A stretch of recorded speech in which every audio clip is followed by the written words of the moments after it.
Voilà, vous êtes le porte-parole de Maurice Kamto. Oui, en effet. Est-ce que vous l'avez vu depuis depuis lundi, depuis les événements de lundi? Est-ce que vous avez rencontré Maurice Kamto? Alors, les seuls qui ont eu le privilège de pouvoir rencontrer le président élu Maurice Kamto sont ses avocats. Et ça, c'est depuis hier uniquement. Où ça? Au GSO. Il faut noter que le GSO, Commandement spécial d'opération, voilà, n'est pas une unité habilitée au plan légal à abriter des gardés à vue.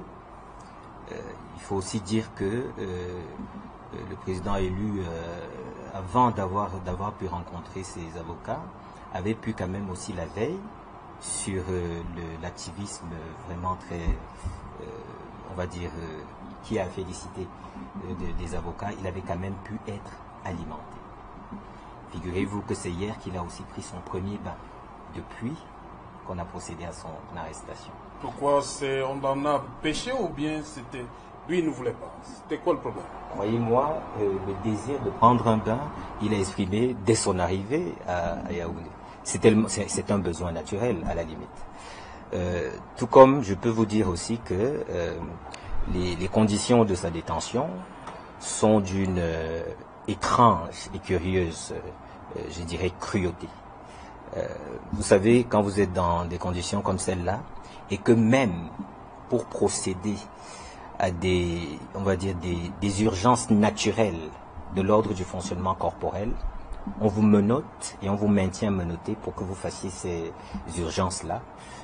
C'est assez curieux quand même. Si vous avez des personnes qui, se sentant indisposées, voudraient se mettre à leur aise, et on leur dit faites-le comme vous voulez, en gardant vos menottes, vous vous demandez pourquoi tant de cruauté. Si vous avez... Toutes ces choses sont arrivées et arrivent au président élu Maurice Kamto. Donc, c'est quelqu'un qui, malgré tout, lorsque ses avocats se sont entretenus avec lui, ils me l'ont dit, il a le moral, et c'est incroyable de voir à quel point sa vitalité n'est pas entamée. C'est ce que je peux dire d'emblée.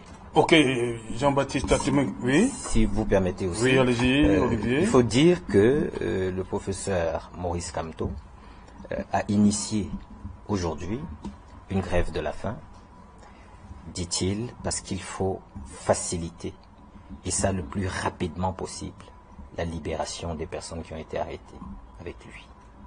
Car ces personnes n'ont rien à faire en prison. S'il y a quelqu'un qui devrait y être, c'est lui.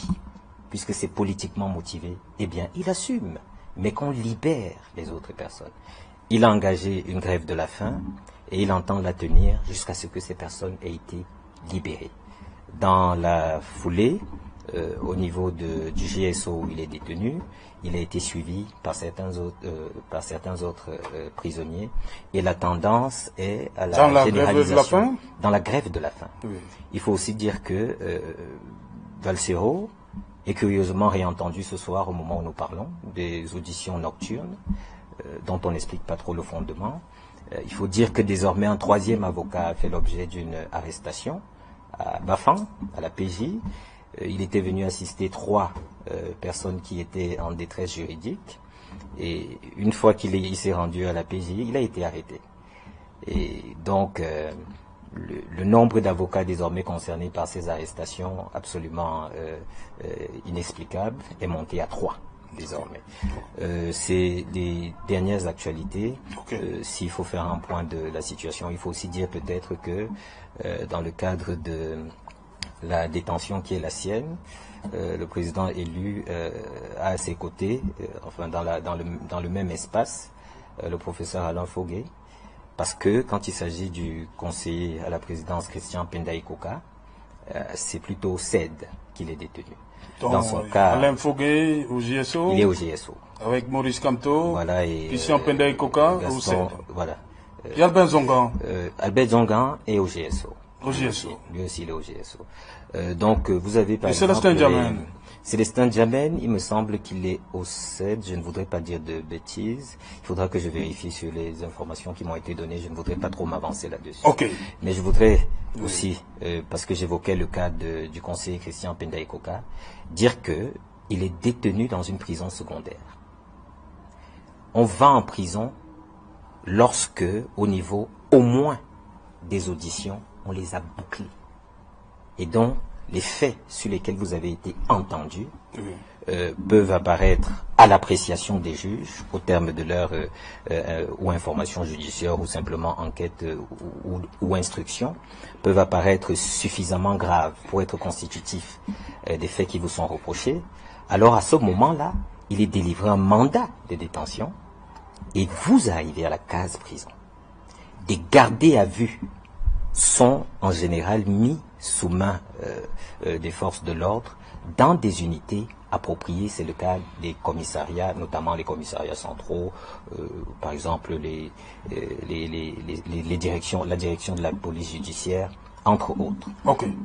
Sur ces deux cas-là, il s'agit de violation. Enfin, sur ces cas, il s'agit de violation grossière. Tout comme pour Maurice Kamto, il n'a pas été notifié d'aucun mandat d'arrêt que ce soit. Attention, c'est très grave. Oui. Il n'a été notifié d'aucun mandat d'arrêt que ce soit. Donc, il a été arrêté sur la base d'un mandat d'arrêt inexistant. Et il n'a été notifié d'aucun bon de garde à vue. Et pourtant, il est gardé à vue. La conclusion, c'est que ces arrestations sont politiques. Et que ceux qui les ont conduits aient le courage de l'assumer. C'est aussi simple que ça. Ok, Jean-Baptiste Temengue, vous venez de suivre Olivier Bibou-Nissak, le porte-parole de Maurice Kamto. Il évoque les conditions de détention de Maurice Kamto et surtout, il nous apporte l'information selon laquelle Maurice Kamto a entamé une grève de la faim. Comment vous réagissez face à tout ça?